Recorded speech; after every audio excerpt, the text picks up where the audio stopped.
5장 22절부터 6장 9절까지는 당대 신앙생활하던 그리스도인들의 가정에 대해서 주시는 말씀이죠.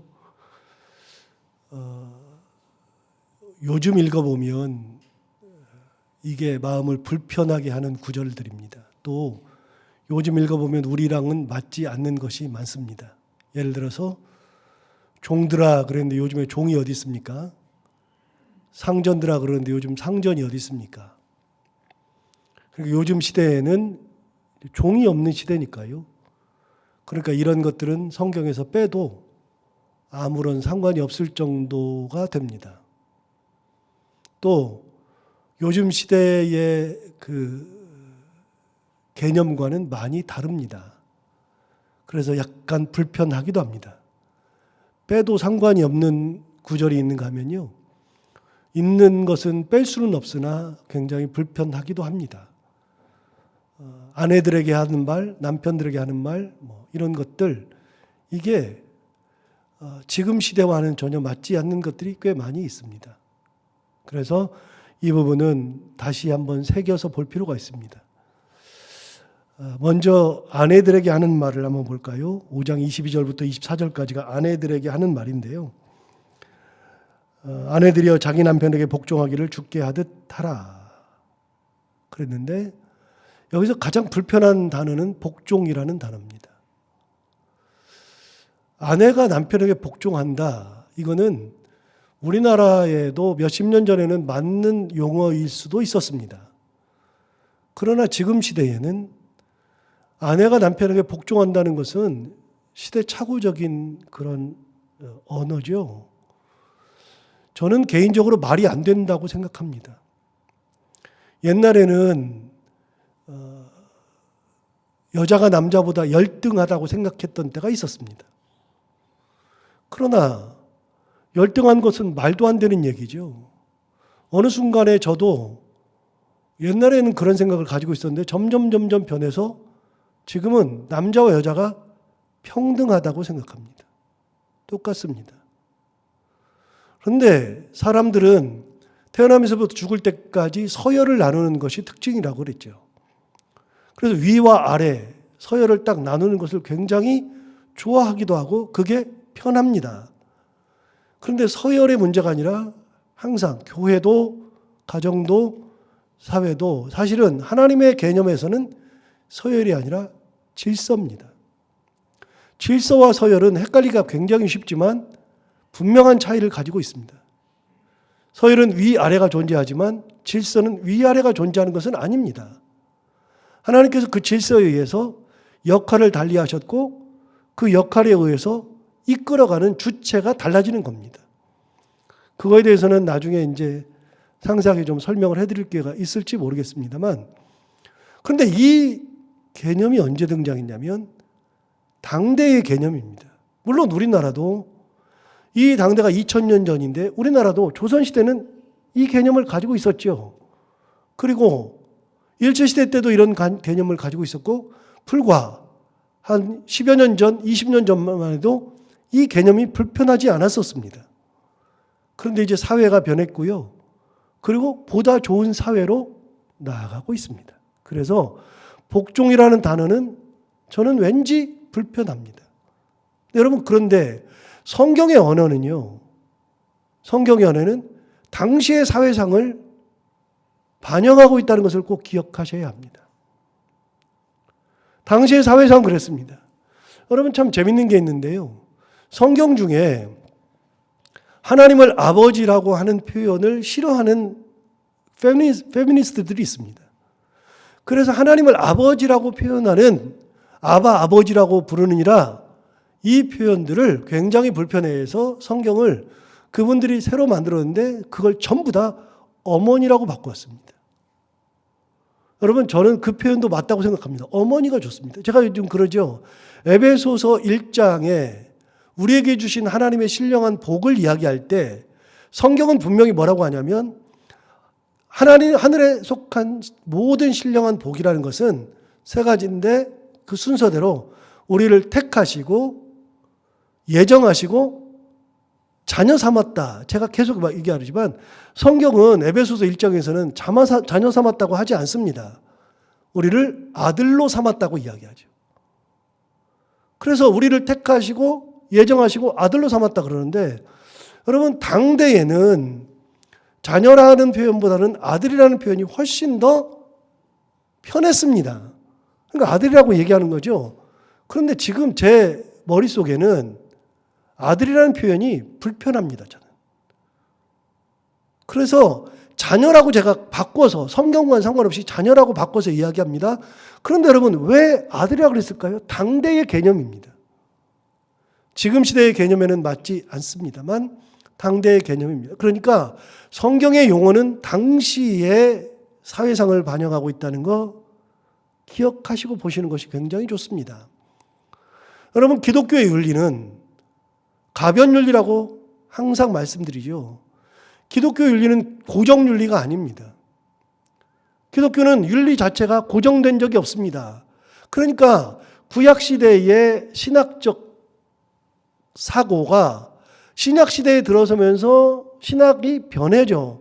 가장 많이 변한 것 중에 하나는요, 구약시대에는 율법시대지만 신약시대는 율법을 더 이상 이야기하는 시대가 아니고요, 은혜시대로 바뀌었죠. 그래서 율법을 이야기하는 것은 잘못된 겁니다. 그럼 구약을 다 버려야 되게요? 구약시대의 성경은 구약을 반영하고 있는 거죠. 구약시대에는 할례를 행했었습니다. 그러나 신약시대에는 더 이상 할례를 행하지 않습니다. 그런데 놀라운 게 하나 있습니다.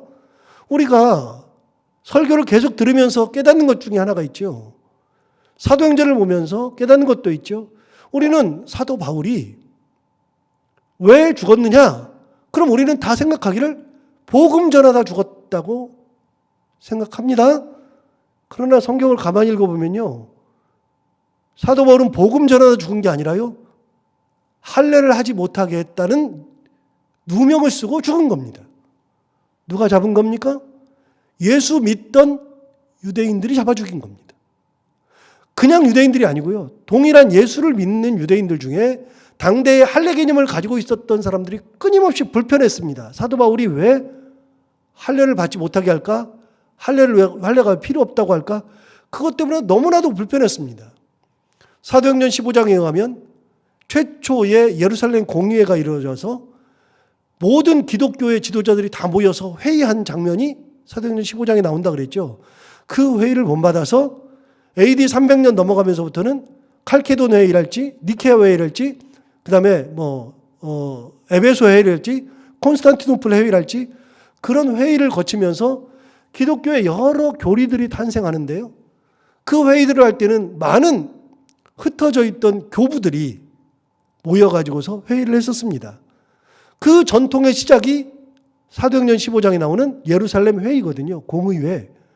그 회의에서 결정한 거 있지 않습니까? 할례는 행하지 않아도 된다. 이방인들에게 할례를 행하라고 강요할 필요가 없다. 그것을 말로만 하면 안 되니까 문서까지 딱 써서 그거를 사도 바울의 손에 들려서 안디옥 교회 가서 읽어주고 그 주변에 있던 교회에다가 읽어주라고 했는데, 사도회의에서 결정된 것을 유대인들, 특히 예수 믿는 유대인들이 받아들이지 않았습니다.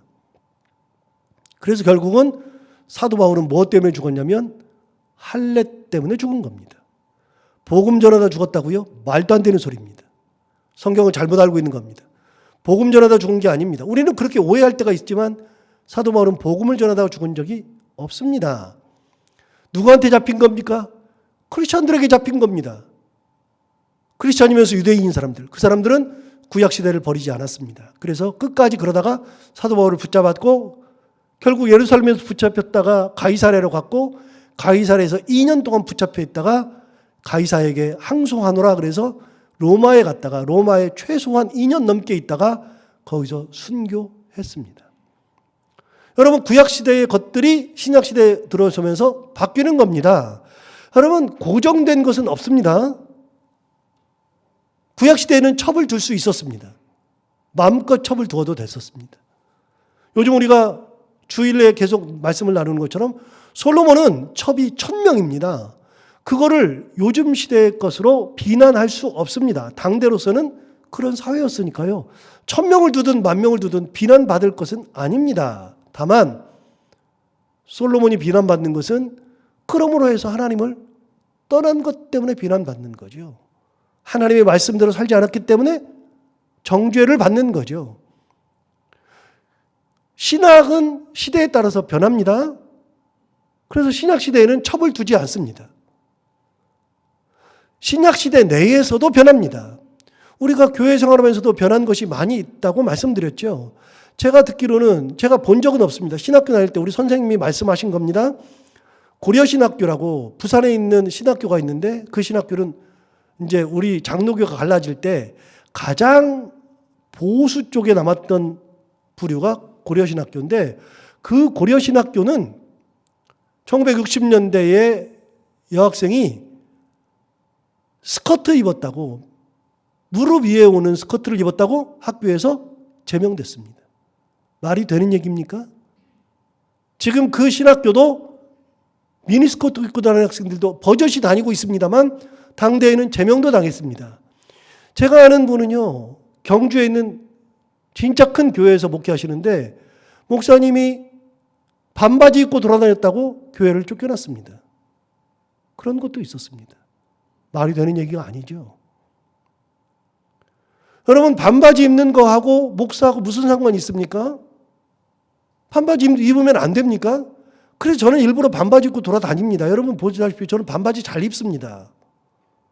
추리닝 엄청 좋아합니다. 저는 편한 걸 좋아하기 때문에 그 바지는 허리를 끼워서 자꾸만 힘들어요. 그러니까 제가 추리닝을 주로 입어요. 평소는 추리닝을 주로 입고 돌아다닙니다. 저는 잠바도 빨강 잠바도 잘 입고요. 노란 잠바도 입고요. 그래요. 그게 무슨 상관이 있습니까? 그게 목사의 품격과 무슨 상관이 있습니까? 우리가 목사의 품격을 정해놓고 있으니까 문제가 되는 거지. 무슨 상관이 있습니까? 하나님을 사랑하는 거가 문제가 되는 거고 하나님의 마음을 갖는 게 문제가 되는 거지. 왜 외형적인 걸 가지고 이야기합니까? 그런데 경주에서는 그런 적이 있었습니다.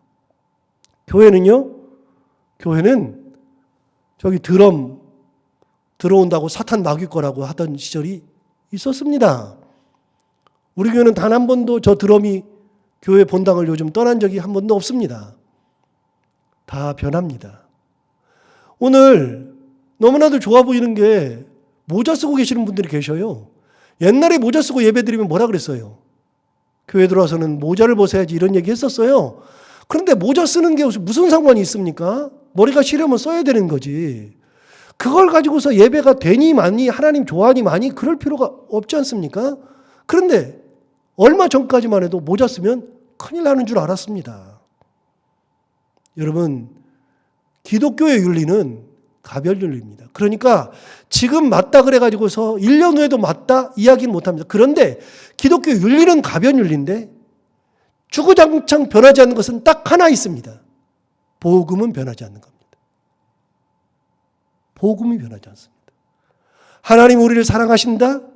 그래서 하나님께서 독생자 예수 그리스도를 우리에게 보내주셨다. 그 예수 그리스도께서 우리를 위해서 십자가에 달려서 돌아가셨다. 피 흘려서 돌아가신 예수 그리스도를 믿기만 하면 구원을 받는다. 구원자 예수 그리스도는 변한 적이 없습니다. 그래서 사도행전 4장에 있는 말씀처럼 천하에 우리 주 예수 그리스도 외에 구원받을 만한 다른 이름을 우리에게 주신 적이 없다. 그래서 여러분, 구원은 예수 그리스도 외에는 없습니다. 제가 아무리 리버럴해도 아무리 자유주의라 그래도 예수 그리스도가 주라는 사실은 결코 변하지 않습니다. 저는 그걸 양보하고 싶은 마음이 하나도 없습니다. 종교다원주의 저는 받아들이지 않습니다. 세상에 두 쪽 나도 말도 안 되는 얘기입니다. 주님 외에 무슨 구원이 있습니까? 변하지 않는 것은 구원이 변하지 않는 거고요. 나머지는 시대에 따라서 변할 수 있는 겁니다. 오늘 본문에 있는 것처럼 여자는 아내들은 남자에게 복종하라 이 말 대신에는 서열의 의미가 들어가 있는데 서열이 아니라 질서의 개념으로 바꾸면 여자는 아내들은 남편에게 순종하라가 맞습니다. 나중에 순종과 복종과 맹종의 차이는 다시 한번 말씀드릴 기회가 있을 텐데 아내는 남편에게 순종하는 것이 맞습니다. 여러분, 지난번에도 말씀드린 적이 있는데요. 제가 목사 안수 받을 때가 98년인데요. 24년 전에 이제 목사 안수 받았는데요. 98년에 목사 안수 받을 때 천하가 뒤집어지는 일이 하나 벌어졌습니다. 그때 첫 번째로 여자가 목사 안수를 받았습니다. 저 때. 그래서 제 동기들이 1호 목사가 탄생했습니다. 그 전에 목사 안수를 받지 못했던 분들도 그때 목사 안수를 받았던 분들이 있는데 제가 4월 달 봄노예 때 안수를 받았으니까 그때 첫 번째 여자 목사들이 나왔습니다. 여자 목사가 나오기 전까지 계속 뭘 가지고 얘기했냐면 고린도전서에 있는 말씀, 12장에 있는 말씀으로 여자는 교회에서 잠잠하라. 그래가지고 여자에게 목사 안수를 준 적이 없습니다. 그때 이후로 여자분들이 장로가 될 수 있었습니다. 목사가 됐으니까. 그러면 2000년 동안 여자는 잠잠하라 그랬고 구약시대에는 제사장도 될 수 없었는데 어떻게 해서 제사장이 되었는가? 고린도 전서에 있는 여자는 교회에서 잠잠하라 그 말씀을 가졌지만 동일한 성경 구절에 갈라디아서와 이제 곧 있으면 나옵니다. 골로새서에 주 안에서는 히브리인이나 유대인이나 헬라인이나 종이나 자유자나 남자나 여자나 주 안에서는 차별함이 없느니라. 하나이니라. 주 안에서 차별함이 없다는 말씀을 근거로 안수를 줬습니다. 저는 그 말이 맞다고 생각합니다. 무슨 교회에서 잠잠합니까? 그거는 그 당시 사회를 반영하는 겁니다. 그래서 성경을 읽을 때 오늘 본문은 그 당시의 사회에서의 질서를 이야기하는 거다. 기억하고 성경을 읽으면 마음이 좀 편해질 겁니다. 저도 그렇게 정리를 했습니다. 그래서 여자는 뭐 떨어져 가지고서 뭐 복종하는 게 아니고요. 뭐 머리가 떨어지고 뭐 신체 능력이 떨어지고 말도 안 되는 얘기입니다. 여러분 저는 가장 크게 이 개념이 변한 것 중에 하나가요. 2차 세계대전 당시에 히틀러가 참 많은 유태인들을 죽였는데요. 유태인들 중에서도 누구를 먼저 죽였냐면요. 장애인들을 먼저 죽였습니다. 장애인들은 저거는 떨어지는 존재다. 그래서 장애인들부터 죽였습니다. 장애인들이라는 장애인들을 싹 다 죽였습니다. 그런데요, 제가 가장 놀란 거는요, 장애인도 능력이 있다는 것은 알았는데요, 누굴 보고 놀랐느냐? 스티븐 호킹 보고 놀랐습니다. 스티븐 호킹은 영국의 캠브리지 대학의 물리학과 교수입니다. 빅뱅 이론. 그 스티븐 호킹이 얼마나 뛰어난 머리를 가지고 있냐면 이 인류 역사상 가장 뛰어나다고 알려진 아인슈타인이 가지고 있었던 상대성 이론을 무너뜨리는데 결정적인 역할을 했던 사람이 스티븐 호킹입니다. 그 사람은 뇌성마비가 있어서요. 말을 못합니다. 걷지도 못합니다. 아무것도 못합니다. 그런데 그분이 빅뱅 이론을 만들었습니다. 그것도 뭘로요? 자기가 할 수 있는 게 없어요. 손을 움직이지 못하는데 어떻게 해요? 그래서 A 그러면 A에다가 보고 있다가 이렇게 A, B, C, D 이렇게 쭉 가르치다가 A 그러면 자기가 눈을 껌뻑하면 아 A라고 얘기하는 거구나. R 그러면 이렇게 하면 R이 되는 겁니다. 그런 식으로 단어를 하나하나 그 책을 쓸 때 그러니까 우리 같은 사람 쑥쑥쑥 쓰면 되는데 그거는 눈만 껌뻑 해가지고서 단어 하나 만드는데도 1분씩 걸려야 되니까요. 그렇게 해가지고서 단어를 만들었는데 그 단어로 만든 게 빅뱅 이론입니다. 그분은 교수지만 강의를 하는 분은 아닙니다. 연구 교수입니다. 대단한 분 아닙니까? 여러분 사람이 떨어지고 높고 그런 게 어디 있습니까? 예수 안에서 차별이 어디 있습니까? 아내가 남편에게 복종한다고요? 말도 안 되는 거지만 순종의 개념으로 바꾸면 되는 겁니다. 질서에 의해서. 질서. 25절 볼까요? 남편들아 아내 사랑하기를 그리스도께서 교회를 사랑하시고 그 교회를 위하여 자신을 주심같이 하라. 여기에 답이 다 들어있습니다. 여러분 뭐라고 얘기했냐면 아내 사랑하기를 그리스도께서 교회 사랑하고 그 교회 위에 자신을 주심같이 하라 그랬습니다. 그럼 이게 무슨 말이냐면요. 아내를 사랑해야 된다는 겁니다. 아내를 사랑하는데 그리스도께서 교회를 사랑하시듯 교회를 위해서 자신을 주심과 같이. 무슨 말이죠? 이게 당대의 개념이지만 지금의 개념보다도 더 센 겁니다. 사도 바울이 대단한 말을 한 겁니다. 무슨 말이냐면요. 그리스도께서 교회를 사랑하셨다. 어떻게 하셨어요? 십자가에 달려서 죽었어요. 자신을 주심과 같이 하라. 어떻게 했어요? 죽었어요. 피 흘려 죽었어요. 자신을 내줬어요. 그러면 자기 자신이 아내를 사랑할 때 그렇게 사랑하라 그랬으면, 주님과 같이 사랑하라 그랬으면 이걸 할 수 있는 남편이 세상에 어디 있습니까? 당대는요, 여자분들은 맞고 살았습니다. 사람 취급받지 못했습니다. 심지어는 첩이 같이 살아도 투기하지 못했습니다. 그런데 그 아내를 두고서 뭐라 하냐면, 그리스도께서 교회를 사랑하듯이 자신을 주듯이 사랑하라. 그래서 핵심이 뭐냐면 그리스도의 사랑으로 사랑하는 것이 핵심입니다. 그러면 여러분 보세요. 주님께서, 제가 우리 성도들 이야기할 때 얘기하잖아요. 어떻게 성도들을 차별해요? 목사가 성도를 차별할 수 있는 것은 말이 안 되는 거예요. 뭐 그럴 수 있어요. 사람이니까. 그러니까 뭐 헌금 많이 내는 사람 더 가까이 둘 수도 있겠죠. 뭐 목사 말을 잘 듣는 사람을 더 가까이 둘 수도 있겠죠. 그건 사람이고요. 주님께서는요, 헌금을 많이 낸다 그래가지고서 내 자녀이고, 헌금 조금 낸다 그래서 준 자녀고, 헌금 안 낸다 그래가지고서 자녀가 아니고, 그런 적이 없는데요. 왜 주님이 바라보는 눈으로 바라보지 아니하고 세상의 눈으로 바라봐요? 말이 돼요? 목사가 사람을 차별할 수 있어요? 그건 목사가 아니죠. 사람을 어떻게 차별합니까? 목사가 아니죠. 주님은 사람을 차별한 적이 없습니다. 그럼 여러분 생각해 보세요. 아내를 내가 함부로 할 수 없는 거 아니에요.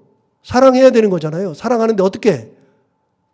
그리스도께서 교회를 사랑하심 같이. 쉽게 말하면 뭐예요? 죽으란 얘기입니다. 죽으란 얘기. 당대로서는 이 말이 이게 말도 안 되는 얘기입니다. 그러나 그렇게 하란 얘기죠. 28절 한번 볼까요? 이와 같이 남편들도 자기 아내 사랑하기를 자기 자신과 같이 할지니 자기 아내를 사랑하는 자는 자기를 사랑하는 것이라. 무슨 말이에요? 여러분, 자기 자신을 사랑함 같이 하래요. 자, 하나 물어봐요. 여러분, 자기 몸은 끔찍히 아껴야 되잖아요. 한번 손 들어봐요. 나는 암 걸려 죽고 싶다. 있어요? 나는 암 걸려서 처참하게 죽고 싶다. 나는 가다가 돌불에 걸려서 그냥 그 자리에서 객사하고 싶다. 손 들어봐요. 세상은요, 사람은 자기 몸은 아끼는 법입니다. 자기 몸을 학대해요? 자기 몸을 막 칼로 찔러요? 자기 몸 막 긁어요? 그 사람은 어디 가야 돼요? 하늘나라 가기 전에 병원부터 가야죠. 어디 병원? 정신병원부터 가야죠. 하얀 집부터 가야죠. 자기 몸을 학대하는 사람이 세상에 어디 있습니까? 자기를 사랑하는 것은 당연한 겁니다. 하나 물어봅니다. 유창원 목사는 자기 몸을 사랑할까요? 안 할까요? 저도 무진장 사랑합니다. 제 몸 무진장 아낍니다. 왜요? 제가 가지고 있는 핸디캡을 알아요. 엄마로부터 물려받던 심장. 제 심장이 별로 안 좋으니까. 그 다음에 폐. 저는 폐렴을 2번에서 3번 알았고 폐결핵까지 알았으니까요. 그래서 저는 이 코로나가 너무나도 무서워요. 저 같은 사람은 코로나 걸리면 답이 없어요. 답이. 모임 자체를 제가 안 하잖아요. 무서워가지고. 저 같은 사람은 코로나 걸리면 죽습니다. 거의 반 죽는다고 봐야 됩니다. 그래서 저는 코로나 걸리면 끝이라는 생각을 항상 합니다. 여러분, 저는 폐가 본질적으로 나쁘고요. 심장이 엄마한테 유전을 받아가지고 심장 자체가 안 좋습니다. 그러니까 어떻게 하면 심장에 좋게 할까? 어떻게 하면 폐를 상하지 않게 할까? 항상 생각하고요. 먹어도 그런 걸 먹고요. 그래 뭘 하고 약도 그런 약을 먹어야만 되는 것이고, 안 그렇지 않겠어요? 제 몸을 무진장 아낍니다. 저 허리가 안 좋잖아요. 이제 허리는 안 아프지만 허리가 안 좋죠. 그러니까 일을 열심히 하면서도 허리가 조금 아프다 그러면 반드시 허리가 아프니까 허리 안 아프게 하기 위해서 뭘 해야 합니다.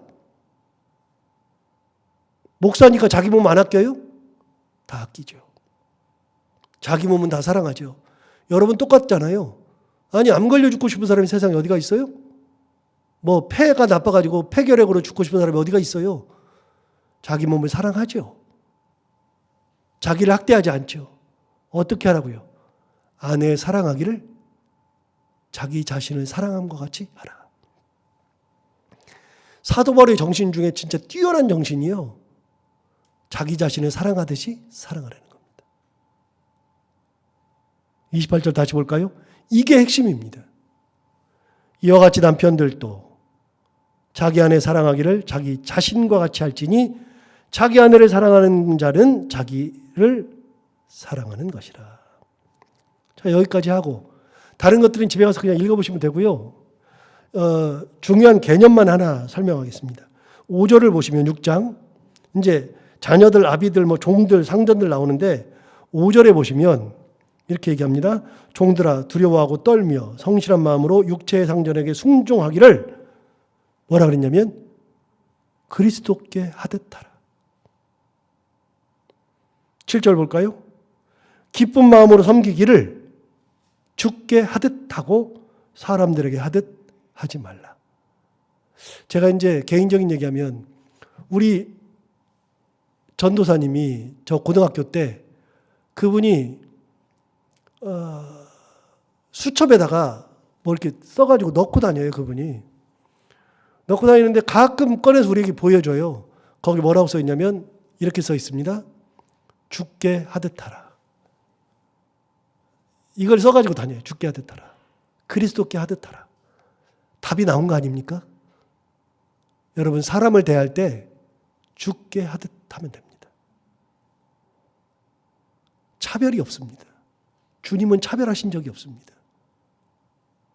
목사인 저부터가 차별하면 안 됩니다. 못 돼가지고 그럴 수 없습니다.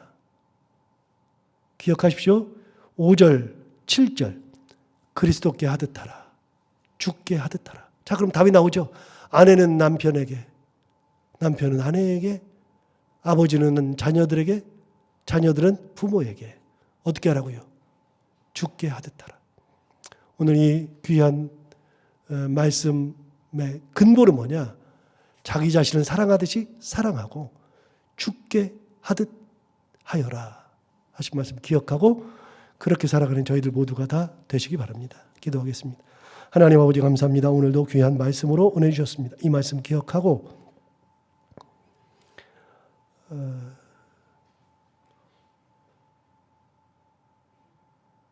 그리스도께서 교회를 사랑하심 같이 자기 자신을 내어줌과 같이 사랑하면서 살게 하여 주옵시고